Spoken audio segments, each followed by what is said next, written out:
बिस्मिल्लाहिर्रहमानिर्रहीम। दोस्तों, आज हम जिस प्रोडक्ट के बारे में बात करने जा रहे हैं उसका नाम है ग्रेट। बेसिकली 320 mg में ये आती है और जेनिक्स कंपनी जो कि एक मल्टीनेशनल ब्रांड है उसकी तरफ से आती है। दोस्तों, 7 टैबलेट का ये पैक हुआ करता है जिसकी प्राइस 875 रुपीज़ है। अगर हम इसके जेनेरिक की बात करें तो इसके अंदर जेमीफ्लॉक्सासिन इस्तेमाल किया गया है। बहुत से लोग इसको गैमीफ्लॉक्सासिन जो कि एक ब्रॉड स्पेक्ट्रम एंटीबायोटिक है उसके नाम से भी जानते हैं।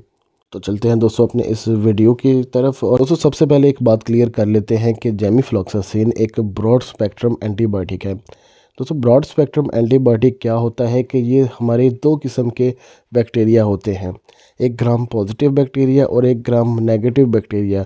कुछ हमारी एंटीबायोटिक होती हैं जो स्पेसिफिक ग्राम पॉजिटिव के लिए होती हैं, कुछ स्पेसिफिक ग्राम नेगेटिव के लिए होती हैं। लेकिन ऐसी एंटीबायोटिक जो कि ब्रॉड स्पेक्ट्रम होगी उसके अंदर वो खासियत होगी कि वो gram positive plus gram negative दोनों को किल कर सकती हैं। इस वजह से ऐसी एंटीबायोटिक को ब्रॉड स्पेक्ट्रम एंटीबायोटिक कहा जाता है।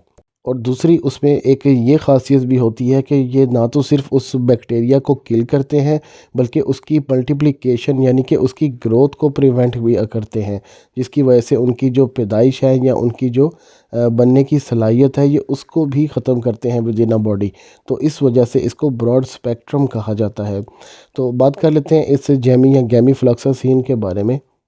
दोस्तों, तो अगर हम ब्रॉड स्पेक्ट्रम की बात करें तो फिर हम इस एंटीबायोटिक में उन इन्फेक्शन के बारे में बात करेंगे जो कि हमारे मिड रेंज से मॉडरेट लेवल पर होती है, जो कि नॉमिनल लेवल पर यानी छोटी बोट लेवल पर होगी।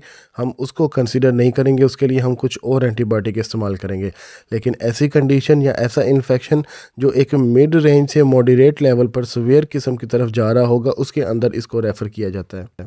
तो सबसे पहली कंडीशन है बैक्टीरियल इन्फेक्शन में नमूनिया की। जब वो नमूनिया बहुत ख़ासन बिगड़ जाता है उसके अंदर इसको रेफ़र किया जाता है। और दूसरी जो कंडीशन है वो उसे हम कहते हैं प्रोस्टैटिक। दोस्तों, एक ऐसी कंडीशन होती है जिसमें आपके जो पीनस और ब्लैडर के दरमियान में एक एनलार्ज ग्लैंड बन जाता है।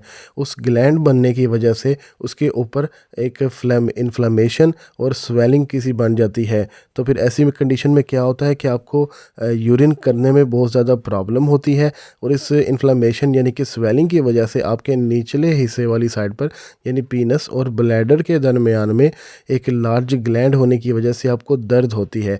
ऐसी कंडीशन में जिसको प्रोस्टेट कहते हैं उसके अंदर भी इस ग्रेड को रेफ़र किया जाता है। अगली जो कंडीशन जिसके अंदर इस ग्रेड टैबलेट को रेफ़र किया जाता है वो है पाइलोनेफ्राइटिस। ये बेसिकली आपकी जो किडनी की इन्फ्लामेशन यानी कि आपके गुर्दे का दर्द वगैरह और गुर्दे की स्वेलिंग की कंडीशन होती है, उसके अंदर भी इस गैमीफ्लॉक्सासिन को रिकमेंड किया जाता है। दोस्तों, अगली जो कंडीशन है वो है सिस्टाइटिस। सिस्टाइटिस बेसिकली आपका जो ब्लैडर का प्रॉब्लम होता है, मोस्टली ये अक्कर होता है फीमेल के अंदर। जो आपकी ब्लैडर से रिलेटेड जो स्वेलिंग या इन्फ्लेमेशन होती हैं जिसको आम तौर पर हम यूटीआई में कंसिडर करते हैं, उसके अंदर भी इस गैमीफ्लॉक्सासिन फार्मूला को रिकमेंड किया जाता है। दोस्तों, आप लोगों को ये बात समझ आ रही होगी कि जो जितने भी इन्फेक्शन या डिज़ीज़ की बात मैं कर रहा हूँ ये एक मिड लेवल से लेकर एक सीवियर या मॉडरेट लेवल तक है। ये कोई नॉमिनल लेवल की इन्फेक्शन या प्रॉब्लम नहीं है जिसके अंदर आपको कोई और एंटीबायोटिक आप रिकमेंड कर सकें। तो इस वजह से इस गैमीफ्लॉक्सासिन एक ब्रॉड स्पेक्ट्रम होने की वजह से, एक वाइड रेंज होने की वजह से इसका इस तरफ इस्तेमाल ज़्यादा किया जाता है। दोस्तों, अगली जो कंडीशन है वो है गोनोकोकल इन्फेक्शन। ये एक किस्म के सेक्सुअल ट्रांसमिटेड डिजीज़ होते हैं जो कि एक किस्म का बैक्टीरिया होता है जो कि आपके यूरेथ्रा में मौजूद होता है। बेसिकली ये एक ग्राम नेगेटिव किस्म का बैक्टीरिया होता है जो कि जिसकी वजह से आप एसटीडी को कंसिडर कर सकते हैं। जो आपका यूरेथ्रा का इन्फेक्शन होता है उसके अंदर भी इस गोनोकोकल इन्फेक्शन के अंदर भी इस गैमीफ्लॉक्सासिन को रेफ़र किया जाता है। दोस्तों, अगली जो कंडीशन है वो बेसिकली है प्लेग। प्लेग एक ऐसा इन्फेक्शन होता है जो कि आपको जहरीले जानवर के बाइट से होता है। वो जहरीले आपको कैट की वजह से भी हो सकता है, रैट की वजह से भी हो सकता है, या फिर ओपोसम के काटने से ये प्रॉब्लम हो सकता है। इसके अलावा नॉमिनल लेवल पर जो आपको साइनस के प्रॉब्लम होते हैं, एक्यूट साइनस के प्रॉब्लम होते हैं, रिस्पायरेटरी इन्फेक्शन के प्रॉब्लम होते हैं, नमोनिया की सी कंडीशन होती है, आपको किडनी, आपको ब्लैडर